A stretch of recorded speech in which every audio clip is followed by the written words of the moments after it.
Welcome to the rail yard. Yeah. My name is Bill France. I'll take you through here. We'll talk about some innovations in railroading and we'll look at a couple things as we go. Yes, ma'am. We will go in one at the end. Now, what we're looking at right now is a couple of steam engines. They were called steam engines, obviously, because they ran on steam. Now, to make steam, we got to make water really hot. These had large amount of water. The whole tube that you see there, the whole front was full of water. So number 6 over here was a very early steam engine. It's 121 years old. It was built in 1897. Ran for a lot of years. So it was a very basic but a very good steam engine. Now, as time went on, they had to figure out ways that they could build bigger steam engines so they could pull bigger trains. Eventually, they ended up with steam engines like 1218 over here, which is a much bigger steam engine. It had a lot more power, pulled a lot longer trains. Now, behind the engine, there's always this thing called the tender. And the tender carried the fuel for the engines. Early fuel was this. What's that? Wood. Wood, yeah. They started steam engines with wood. Now, wood burned, but it really wasn't burning hot enough, and it took a lot of wood to make a steam engine go. So to get to bigger and better steam engines, they had to come up with something better than wood.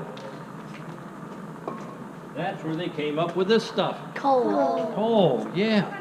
Coal was used for power steam engines because you get a nice hot fire, and you could pack a lot of it into the tender back here, which was full of water and coal. It carried the water for the engine and the coal for the engine. So they would actually then put coal in the back. Now it came time to run the engine, they had to get the coal up to the engine. So they had a gentleman in there usually called a fireman, and he used one of these to get the coal from the tender into the engine. Hold that. Let me know if it's heavy. Yeah, it's heavy, isn't it? Try it. Look heavy. Pretty heavy, huh? It look heavy.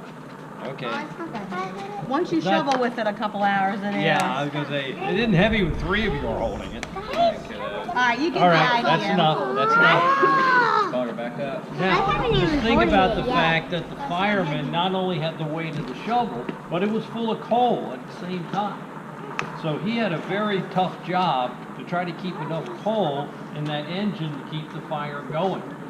An engine like this one over here could burn a ton of coal every 10 miles. So it would burn a lot of coal. Now the problem got to be, as the engine started getting bigger, the fireman couldn't do that anymore. He couldn't keep up with the engine. They even put 3 firemen in the engine, and they still couldn't put enough coal in. So eventually they came up with something called a stoker. It's like a screw in a tube, and it would carry the coal from the tender into the engine, and then a blower would blow it out over the firebox because the flame was really, really long, really big, a big area of flame. So that was a key innovation. The stoker was a key innovation that allowed them to go to these bigger steam engines. And there were other things that came along too. But that's a very basic, straightforward thing that made these bigger engines possible. Now, along with doing that, as time went on, they had to figure out ways to communicate because you got this long train, and sometimes the guys in the back had to talk to the guys in the front. Well, initially, and we'll talk about it a little bit later, they had somebody called a flagman, and he would use flags, signal with flags, to warn or tell them what to do, the engineer what to do. Eventually they started going with something like this. What's it? A lantern. Yeah, so when it got dark, they could use the lantern. Now, this worked pretty good, except it had a flame in it, and it had liquid in the bottom to keep it burning. So it worked okay, but it could be a little dangerous. Because if you were swinging it around and you turned it upside down while you were swinging, you'd spill the fuel, you could make a fire. So it was good, but it wasn't the best option. But they used lanterns like this for many, many years. But they had signals, for example, that required them to make a curve, something like this for backing up. Well, that meant, if the guy wasn't careful, again, he could flip it over. Or if he was going out in the rail yard a long way and he needed more fuel, he'd have to carry a big can of fuel along with him so he could put more fuel in the lantern. So eventually, we got to this electric lantern. Now, turn it upside down, nothing spills, right? Also, if you're going out a long way, you don't have to carry a can of fuel, you just carry an extra battery with you. And of course, the key there was the invention of the light bulb and the battery.